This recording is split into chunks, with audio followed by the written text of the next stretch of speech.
Sintiendo mi corazón mientras poco a poco cae el sol, un poco de anhelo por amor, meditación, alegría, belleza y amor, una indescriptible sensación, lo único que importa es tu intención, tranquilo,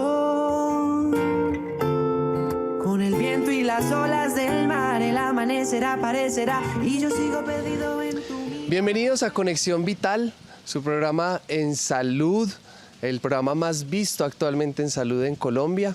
Agradeciendo al doctor Jorge Enrique Rojas por la posibilidad de seguir a través de Conexión Vital y de todas las redes sociales, extendiendo el mensaje de salud y bienestar que queremos manejar en nuestro Parque de la Salud.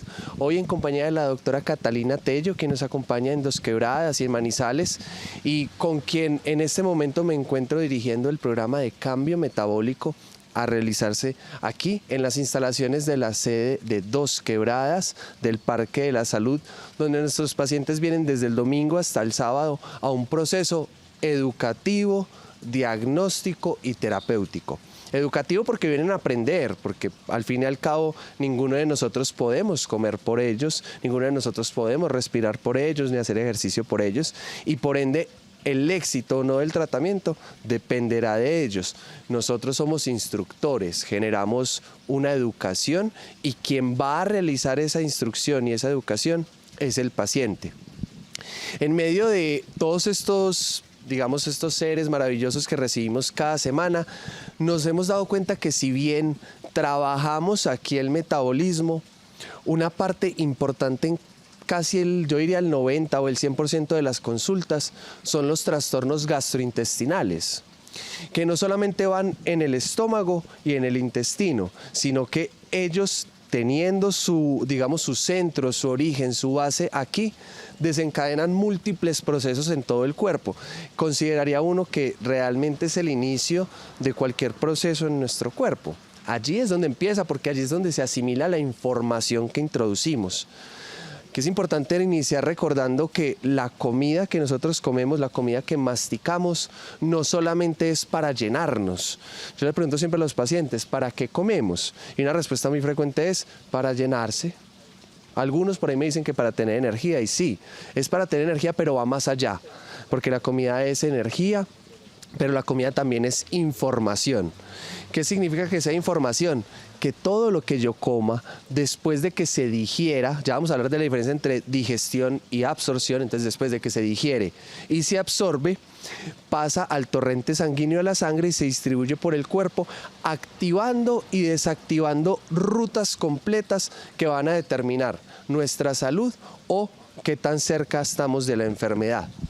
En la mayoría de los pacientes que tenemos en cambio metabólico, pero también en nuestras consultas, hay una serie de trastornos a nivel gastrointestinal que puede ser con una cantidad de síntomas muy floridos. Y quiero que la doctora Catalina sea la persona que se encargue de contarle a ustedes qué síntomas más frecuentemente ve uno en todos estos trastornos gastrointestinales y qué es lo frecuente que ustedes en las consultas que realizamos, tanto en Dos Quebradas como en Manizales, en Anolaima, o en Cali, o en todos nuestros programas de Doctor Rojas, cerca a tu casa, pues nos dicen.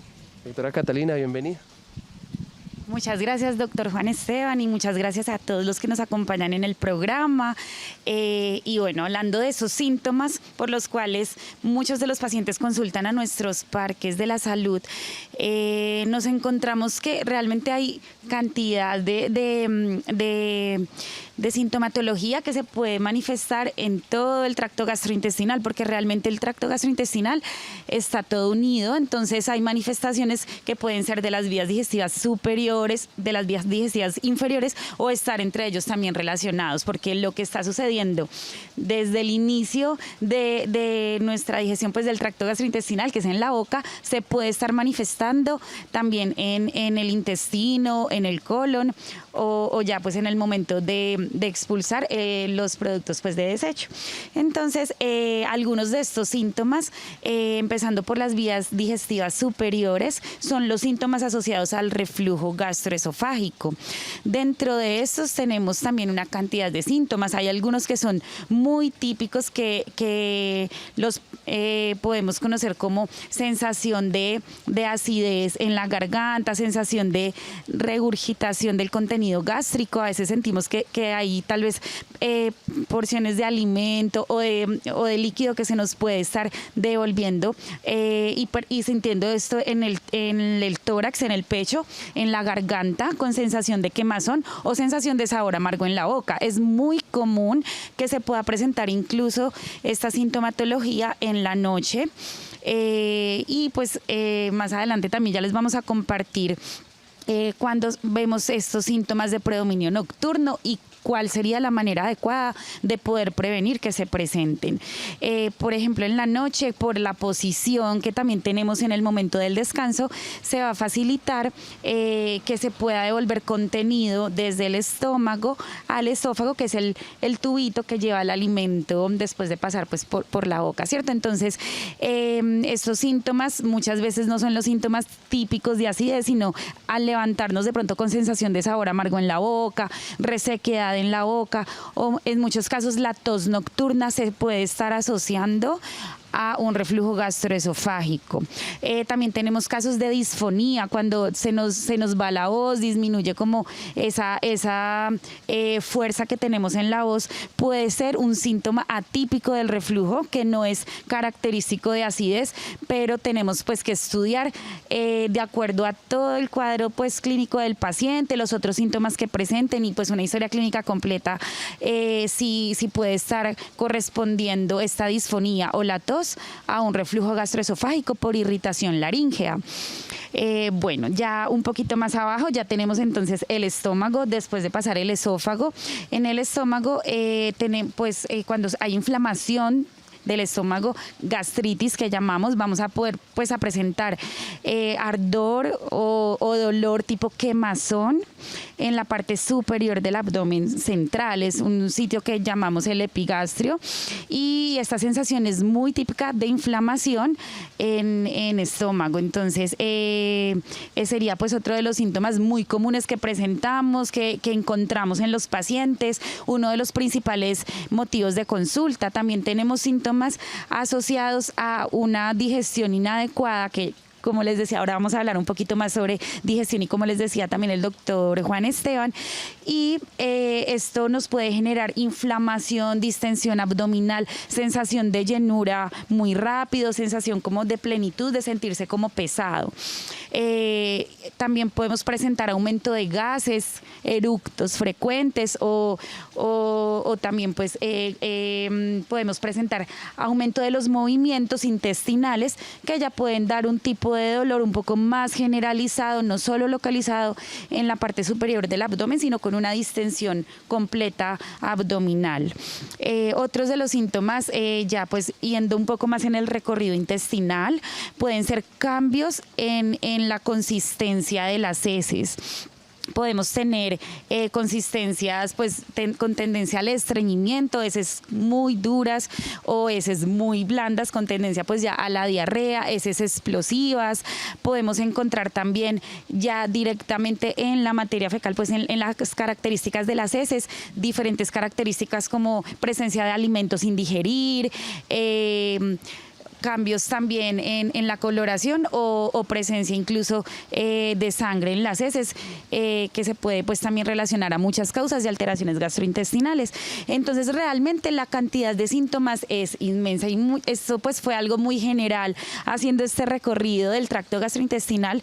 Pero dentro de la consulta encontramos que es muy frecuente, incluso muchos pacientes pueden consultar por algo completamente diferente, pero estamos presentando sintomatología gastrointestinal que si bien puede no estar directamente relacionado con el motivo de consulta, sí puede estar generando una inflamación adicional o una pues alteración, digamos, sumada a esos cuadros clínicos frecuentes pues que encontramos acá en la consulta. Gracias. Maravilloso. Y digamos que este recorrido, como dice la doctora Catalina, es muy centrado en esta parte gastrointestinal. Pero quiero decirles que muchos síntomas que observamos en el resto del cuerpo, como ella nos iba diciendo, también son de nuestro aparato gastrointestinal. Podríamos dividirlo en síntomas gastrointestinales y síntomas extra gastrointestinales. Aquí tenemos que hablar de varias cosas importantes. Uno, son los síntomas en piel, los síntomas en pulmones y los síntomas en todo el aparato cerebral y emocional que podemos tener, porque nuestro intestino y nuestro estómago se relaciona con todo el cuerpo. Hoy en día hablamos del eje intestino-cerebro, pero también hablamos del eje intestino-cerebro-piel, también hablamos del eje intestino-huesos, porque muchas artritis, por ejemplo, empiezan en el intestino, o todos los síntomas que se pudieran encontrar en un lupus o en cualquier enfermedad autoinmune también tienen un origen en el intestino. Y la hiperpermeabilidad intestinal, que es un tema del cual hemos hablado en múltiples oportunidades, pues se convierte en el origen de todas estas disfunciones que nos van llevando a todos esos trastornos autoinmunitarios. En ese proceso digestivo y de absorción, lo que ocurre es que empezamos a comer y comemos por la boca, y ya como nos han dicho muchas veces el doctor Rojas, los dientes no están en el estómago ni en el intestino, los dientes están en la boca. Entonces, por esa razón es que todos nuestros pacientes de cambio metabólico tienen una valoración odontológica, porque solo mediante la valoración odontológica adecuada podemos considerar que la masticación sea correcta, y aquí empieza el proceso digestivo. Diferencia entre digestión y absorción, muy sencilla. Digestión es como yo, un alimento grande, lo voy volviendo cada vez más pequeñito, para que después sea lo suficientemente pequeño como para que se pueda absorber. Entonces, ¿qué es absorción? Es el proceso mediante el cual mi cuerpo, ya teniendo las moléculas bien chiquiticas, logra absorberlo. Entonces, para llevarle un ejemplo sencillo, cuando yo me como arroz o papa o yuca o plátano o un pan de cualquier tipo o aguapanela o jugos de fruta o miel, para el cuerpo en su absorción es exactamente lo mismo. Pero cuando lo comemos, uno viene en forma de almidón, el otro viene en azúcar simple, otro viene en azúcar complejo, otro viene en azúcar fibroso. Es decir, viene conformado molecularmente de formas distintas. Pero cuando yo empiezo a masticar y está la amilasa en la boca, están otras enzimas digestivas en la boca, llega a mi estómago y allí se está revolviendo todo, y además de revolverse se junta con el ácido clorhídrico y esto empieza a volver más pequeño cada vez el producto. A la final, cuando pase directamente al intestino delgado, a duodeno, yeyuno e ilion, que son sitios donde se absorbe muchos de estos alimentos, el cuerpo ya no los absorbe como papa, como yuca o como pan. El cuerpo los absorbe como glucosa. Se necesita poner tan chiquito todo que ese montón de glucosas que estaban juntas antes, aquí logren pasar de a uno. La boca empieza el proceso digestivo, empezamos a bajar, el esófago realmente es un paso, allí no hay tanto proceso digestivo, digamos que lo que puede haber es asociado a todas estas enzimas que digerimos por la boca y que vamos tragando después del proceso de masticación. Al llegar al estómago, el ácido clorhídrico especialmente empieza a generar esa ruptura de enlaces para hacer cada vez más pequeñito el bolo, y esa cantidad de alimento pues va a generar que digamos cada 5 segundos, cada 6 segundos, en realidad depende de la cantidad que tengamos, empiece a abrir el píloro, que es la compuertica entre el estómago y el intestino delgado, y ya pase allí. Allí se realiza un proceso digestivo clave, importantísimo, que se determina por dos órganos que no hemos tenido la oportunidad de hablar aún, que son el páncreas y la vesícula biliar y el hígado, como uno solo. El páncreas no solamente es el de la diabetes, porque el páncreas tiene dos partes, su parte exocrina y su parte endocrina. La parte exocrina es toda la liberación de los jugos gástricos, de esa liberación de las enzimas digestivas que tenemos allí para poder procesar el alimento que tiene. Y el hígado y la vesícula biliar liberarán la bilis, que es con lo que se saponifican las grasas. ¿Qué es saponificar? Es como cuando uno está lavando una olla con la que le echaba aceitico de oliva, digamos, le echo agua y de una salen las goticas de grasa sobre la superficie. Y en ese momento cojo el jabón, lo echo encima y la grasa inmediatamente se disuelve. Eso es la saponificación, y esa saponificación se consigue gracias a que los hepatocitos, o sea, las células del hígado, producen esa bilis, se almacena en la vesícula biliar, y cuando yo como una grasa, el estómago manda un mensajero que se llama la colecistocinina, y va y le toca la puerta a la vesícula y le dice: oiga, vesícula, prepárese que ya le va a empezar a pasar grasa. Y ella se empieza a contraer y empieza a sacar esa bilis a través de un conductico que se llama el colédoco y que llega a un sitio en el duodeno, que es la primera porción del intestino delgado, que se llama la ampolla de Vater. Y ahí mismo también vienen los conductos pancreáticos, que liberan todas esas enzimas digestivas para poder procesar proteínas y otra serie de macronutrientes. Si se dan cuenta, esto es todo una maquinaria. Y en cualquier maquinaria, cuando una partecita se afecta, todo el sistema se afecta. Cuando yo tengo un computador y se me daña la memoria RAM, el resto del computador deja de funcionar, porque no tienes una parte y solo está una parte afectada, el resto está perfecto, pero el resto se daña. Entonces es muy frecuente que lleguen y tengamos, por ejemplo, no sé, que se le tuvo que sacar la vesícula, o que, por ejemplo, ha tomado mucho omeprazol en el estómago y tiene ya falto de ácido el estómago, o por ejemplo que tiene algún trastorno en el conducto pancreático, y solo con eso, solo con esa afección, todo el sistema se verá afectado. Aquí es donde entra la importancia de una correcta anamnesis y la importancia de una correcta evaluación clínica. Y quiero que ampliemos un poco más esto, doctora Catalina. ¿Cuáles son esos estudios que le deberíamos ordenar a un paciente y que un paciente podría hacer para empezar a indagar cómo está su estómago, su intestino, su hígado y demás? Bueno, cuando tenemos ya la presencia de síntomas como los que hablábamos anteriormente, esto también incluye ya dentro de esta ampliación que nos hace el doctor Juan Esteban, también sintomatología como dolor abdominal que se puede generar después de ingerir alimentos, como él nos decía, pues en esa historia clínica, para nosotros hay detalles muy importantes con respecto a ese dolor, cuál es la referencia. Entonces, pues hay unos estudios que nos pueden orientar para poder encontrar si hay alguna alteración anatómica o funcional de los órganos que pues corresponden al proceso digestivo.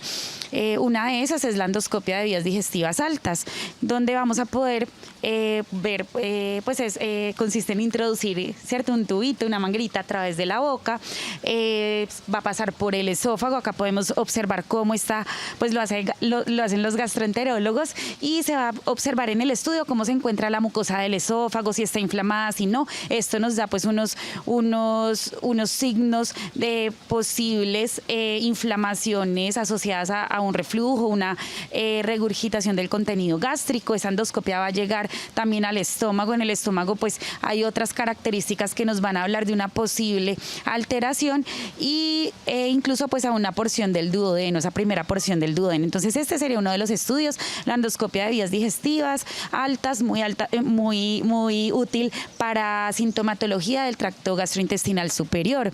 Está también otro estudio que es la endoscópico, que es la colonoscopia, que se realiza vía rectal, donde vamos a poder tener información con respecto al colon.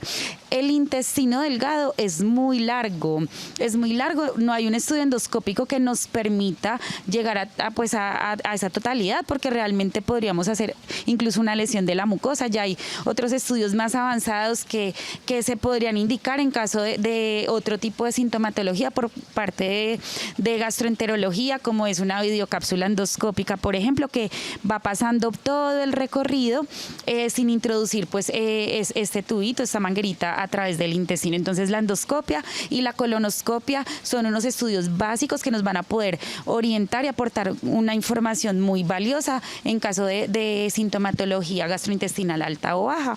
Tenemos también la ecografía abdominal y la ecografía hepatobiliar.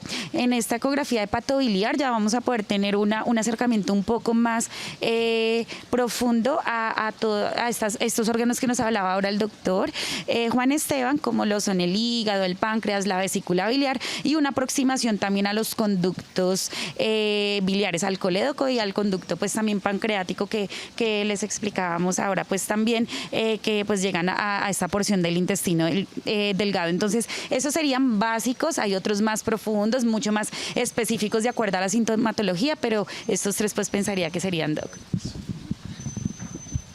Bueno, los invito a que sigan con nosotros atentos porque ya vamos a iniciar a ver todas estas patologías que podemos tener presentes en todo nuestro tracto gastrointestinal y además, lo importante, cómo empezarlas a solucionar ustedes mismos desde casa y con qué herramientas lo pueden hacer.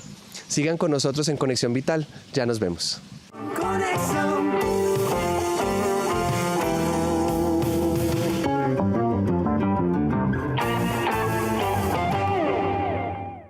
Hablando de trastornos gastrointestinales y la importancia que tienen todos sus procesos de salud, revisábamos los exámenes diagnósticos de importancia. Empezamos hablando de los exámenes endoscópicos que van desde la boca hasta el duodeno, que es la endoscopia de vías digestivas altas, y la colonoscopia, que ve sobre todo el colon, tanto su parte más distal, que es asociada al recto, para ver si hay hemorroides o no, y ya toda la parte del colon descendente, transversal, ascendente y hasta el ciego, que es la unión del intestino delgado con el intestino grueso.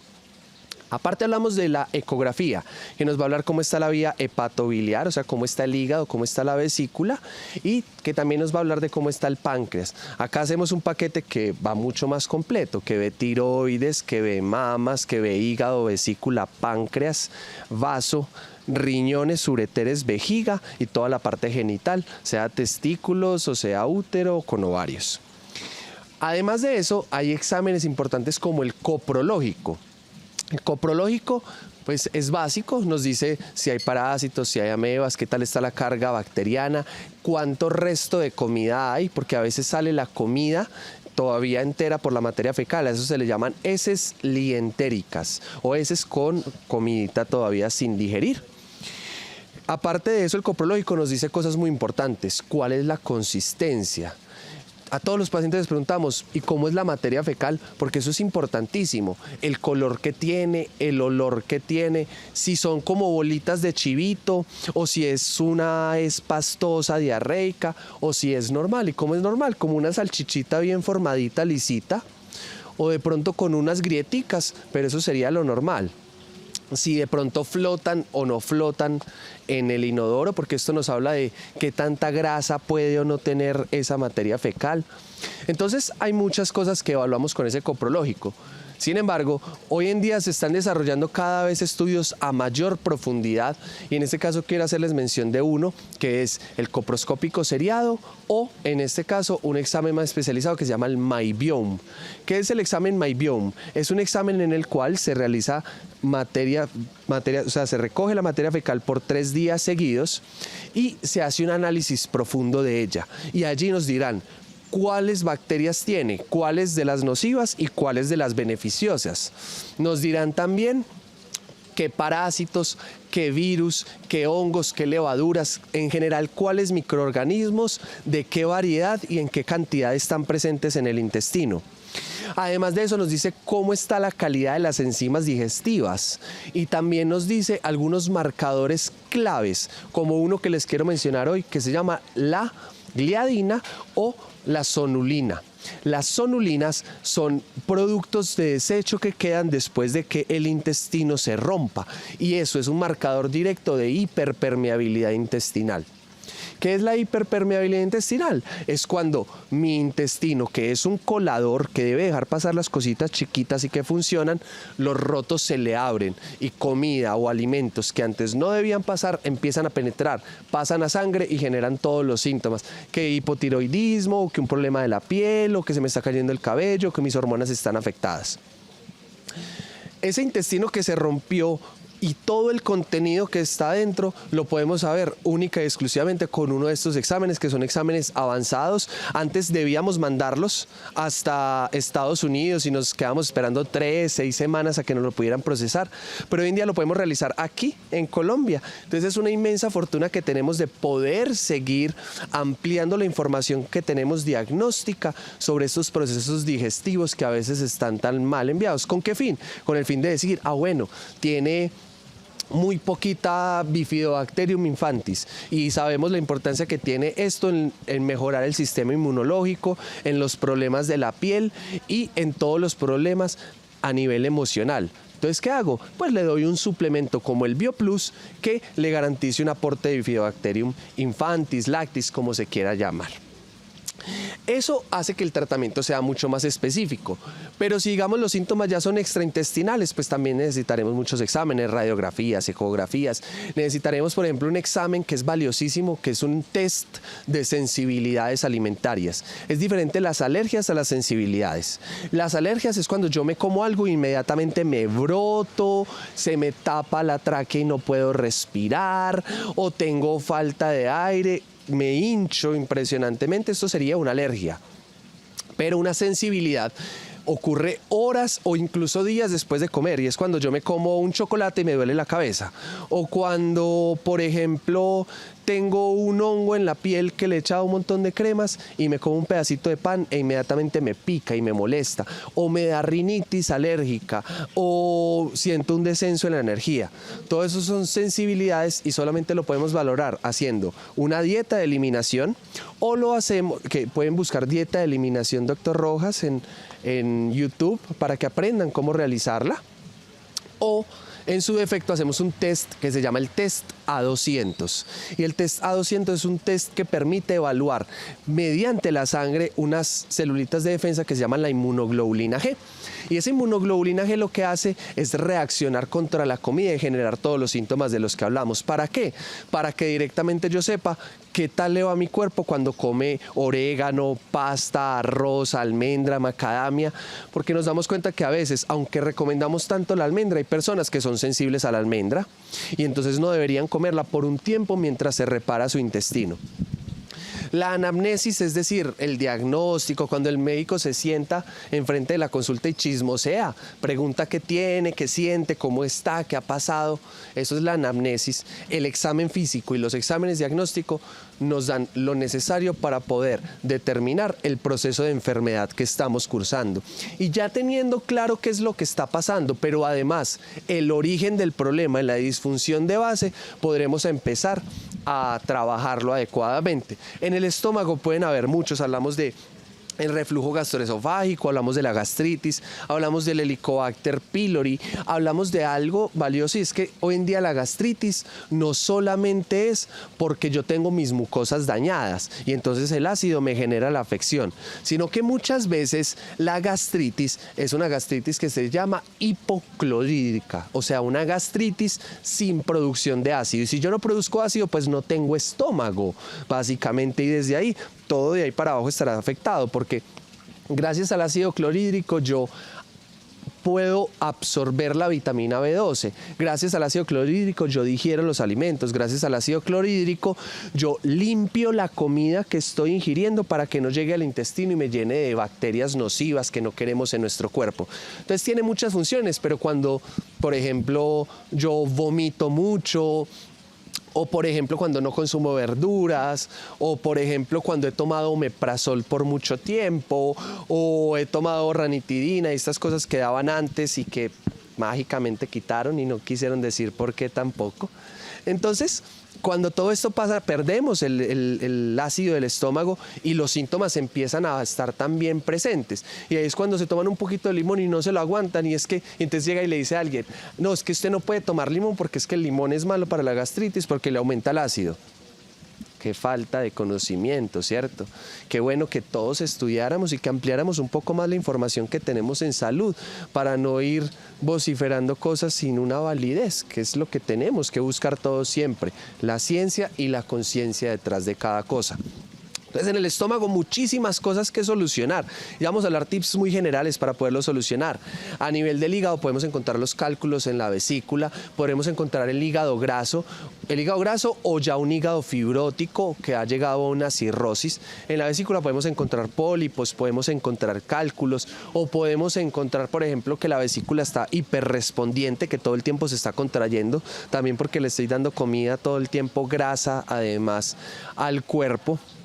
A nivel de intestino, muchas cosas a nivel del páncreas, que tengamos deficiencias en las producciones de las enzimas digestivas del páncreas, como por ejemplo la elastasa pancreática, que la elastasa pancreática va a servir para poder digerir proteínas que nosotros digerimos. Y entonces ahí es cuando las personas se comen un pollo, una carne, un pescado y de una le infla el estómago, no puede con ellas porque no tiene esas enzimas digestivas necesarias.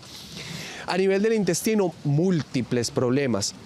Que yo tenga una discinesia, o sea, que el intestino no se me mueva bien, o que sea muy grande y necesite más trabajo para pasarlo, o que el intestino haya perdido bacterias positivas. Miren, yo siempre que leo y estudio me doy más de cuenta que nuestro órgano más importante debería ser el intestino y aún más importante las bacterias dentro del intestino. Qué lindo es que a través de nosotros todos estos microorganismos puedan existir y gracias a que ellos existan nosotros podamos hacerlo. Porque les aseguro, si usted no tiene bacterias en el intestino, especialmente las bacterias beneficiosas, no podríamos vivir. O viviríamos, como pasa en muchos casos hoy en día, completamente desestabilizados, con la energía en el piso, las emociones en el piso, el sistema inmunológico en el piso, problemas en la piel, problemas a nivel pulmonar, fallos en la digestión, fallos en la excreción, fallos en la absorción, múltiples problemas, no absorberíamos vitaminas, no crearíamos minerales, no crearíamos vitaminas, tantas cosas que hace la microbiota, realmente no necesitaría un programa entero para hablar solamente de microbiota. Hemos hecho un recorrido por todas las vías para comprender y entender cómo funcionan. Aquí aparecerán algunas imágenes que permiten vislumbrar visualmente cómo se distribuye este sistema gastrointestinal. Y posteriormente vamos a empezar a profundizar un poco en el tratamiento. ¿Cómo vamos a hacer para, primero, remover todas las cosas que generalmente me han llevado a estas situaciones de salud nocivas y poco a poco ir reparando, ir remodelando, ir reestructurando todos nuestros órganos y la función de ellos para conseguir salud? Como ven, aquí no queremos tratar síntomas. Yo no le voy a mandar una pepa para que se le quite el dolor del estómago, ni una pepa para que la vesícula se contraiga menos. Aquí lo que hacemos es resolver disfunciones, es entender cómo funciona fisiológicamente, cómo funciona normalmente el sistema, para entendiendo eso poder determinar qué nos llevó a la enfermedad y que si a mí un problema de hígado graso se me originó porque toda mi vida he comido aguapanelita, he tomado un montón de sopas y de carbohidratos simples, jugos de fruta, miel, azúcar, pues lo primero que habrá que hacer será remover todo eso y cuando yo remuevo eso ahí sí puedo empezar a reparar, porque antes no tiene sentido. Sería como si yo una humedad en la pared quisiera repararla con la llave de paso abierta. Los invito a que sigan con nosotros, que sigan conectados, que estén muy atentos de estas notas saludables y ya volvemos con ustedes en Conexión Vital para seguir haciendo un recorrido en salud y que encontremos cómo solucionar nuestros problemas gastrointestinales. Ya nos vemos. Conexión.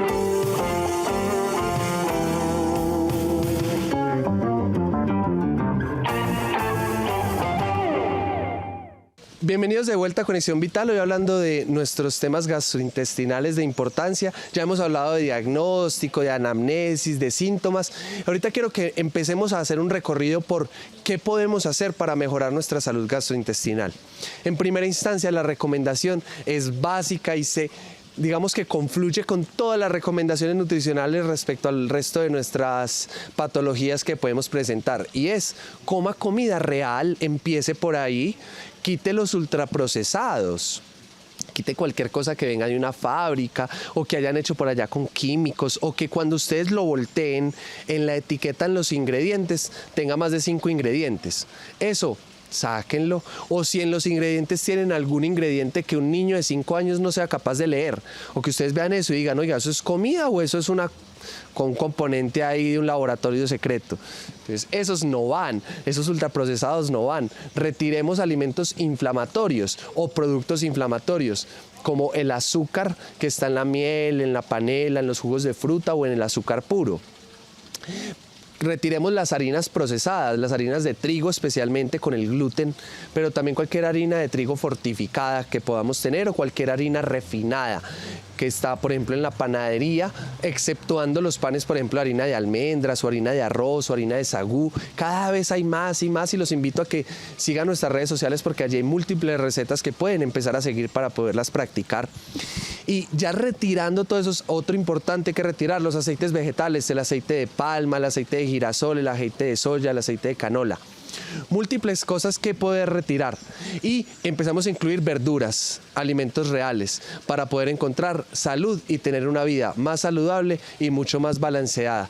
Estos y múltiples consejos siempre con nosotros en Conexión Vital. Los invito a que estén con nosotros, que sigan nuestros programas y que busquen siempre la salud a través de sus alimentos, a través de sus hábitos. Nos vemos en una próxima conexión, una próxima sesión de Conexión Vital, y gracias por estar con nosotros. Conexión.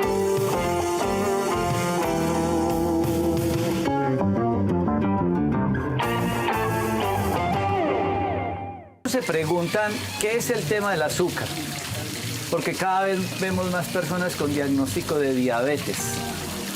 ¿Es una enfermedad espontánea? ¿Es una enfermedad silenciosa? ¿Cuáles podrían ser esos signos y síntomas de alarma que podrían hacerlo sospechar a todos ustedes que están cursando con un cuadro de diabetes? 1. Empiezan a orinar mucho. Se llama poliuria. 2. Empiezan a tomar mucho líquido. Les da sed. Polidixia. Y 3. Comen mucho. Polifagia. 3 características que nos hacen sospechar que la persona esté cursando con un cuadro de diabetes. Esto hay que comprobarlo con un examen de laboratorio, que es fundamental que todos nos hiciéramos chequeos médicos de rutina. Infortunadamente nos hemos quedado con la glicemia, que es el examen que se hace para saber en qué condiciones está el azúcar ya en este momento. Pero hay un examen de laboratorio que es maravilloso, que nos mide más de 100 pruebas de sangre al mismo tiempo de azúcar, que llama hemoglobina glicosilada. Tengan ese nombre ustedes muy presente ahí, para cuando vayan a un laboratorio y quieran saber realmente cómo está su condición de azúcar en la sangre. Se llama hemoglobina glicosilada. La hemoglobina es lo de nuestra sangre. Un glóbulo rojo dura 120 días. Él fija el azúcar en ese promedio de 120 días, y cuando se hacen ese examen les está diciendo cómo ha sido el rango de azúcar durante este tiempo. Ahora, es muy importante que todos ustedes estén atentos con los estados de aumento y pérdida de peso, porque muchas veces los cambios que ustedes tienen en la báscula también son manifestaciones clínicas de que algo está pasando.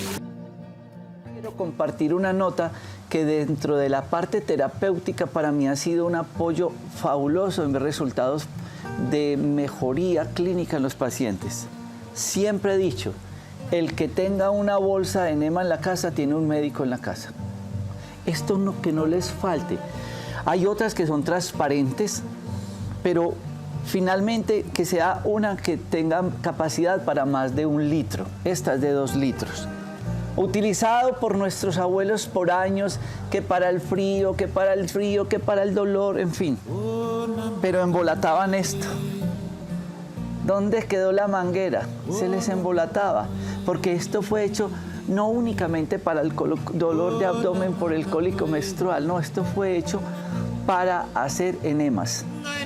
Yo me formé en las universidades de Colombia. Afortunadamente el destino me llevó a otros países donde yo veo esto colgado en las tiendas, en los supermercados, en las droguerías, en todas partes, porque es un utensilio de salud que todo el mundo la sabe utilizar. Pero en Colombia, cuando yo me formé como médico, me enseñaron que antes de un parto, enema. Que el niño que llegaba con asfixia, enema. Que la persona que tenía una migraña, enema. Pero ahora es medicamento, medicamento, medicamento. Qué tristeza, porque una bolsa de estas puede costar 40.000 pesos y el café orgánico puede costar 25.000 pesos. Esto puede durar años y nos puede sacar de muchos problemas. Yo les voy a enseñar de una manera muy práctica, muy sencilla, cómo hacer un enema con café. Paso 1. Preparar entre 500 y 1500 centímetros de agua.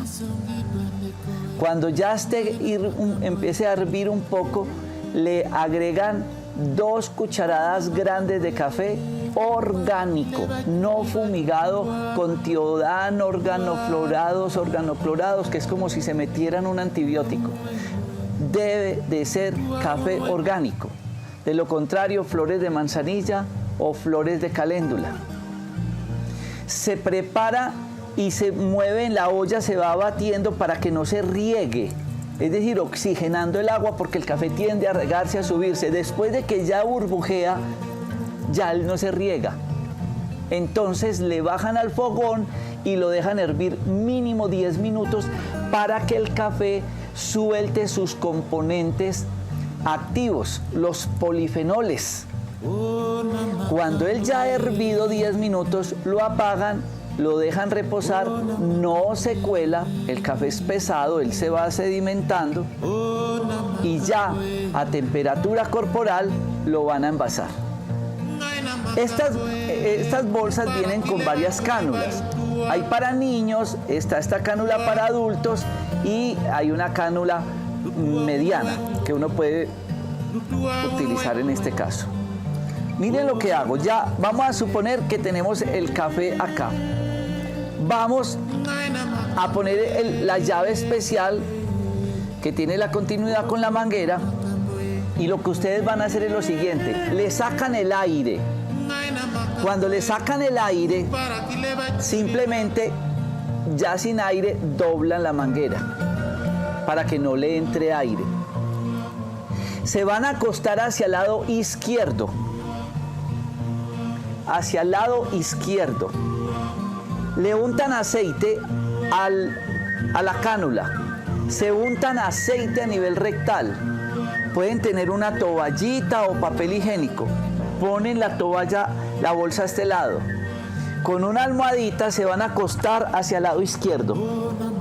Se van a conectar vía rectal la cánula. Ya conectada, van a levantar la bolsa a la altura que no les dé cólico, porque si la levantan muy alto, pues les va a entrar muy rápido el líquido. A una altura media. Va entrando y ustedes van a estar en estado de relajación, casi que meditativo. Y el líquido va entrando, va entrando. Cuando ya está vacía la bolsa, cierran la manguerita acá, la doblan aquí abajo nuevamente, la manguera, para que no hagan reguero y listo. Se van a quedar acostados en esta posición hacia el lado izquierdo. Más o menos a los 4 o 3 minutos van a sentir cólico de ir al baño. Les aseguro que si a ustedes les da cólico en un bus para ir al baño, no hacen popó en el bus. Es controlar el cuerpo. Se relajan, el cólico les pasa, a los 3 o 4 minutos vuelve otro cólico. Es normal que tengan ese ciclo del cólico. Y pasados unos 15 minutos, simplemente ustedes van tranquilos, se van al baño, ojalá tengan la banquita de los pies y van a dar gracias al sentir el descanso de botar y botar y botar muchas veces componentes que tenemos en el intestino por varios días, que nos llevan a migrañas, manchas, mal aliento, placas en la boca, problemas de congestión pulmonar, alergias, dolores y estreñimiento. Enema de café es tener un médico en la casa. Quien tenga esto, realmente tiene un médico en la casa. Conexión, sintiendo mi corazón mientras poco a poco cae el sol, un poco de anhelo por amor, meditación, alegría, belleza y amor, una indescriptible sensación, lo único que importa es tu intención, tranquilo, con el viento y las olas del mar, el amanecer aparecerá y yo sigo perdido en tu mirada.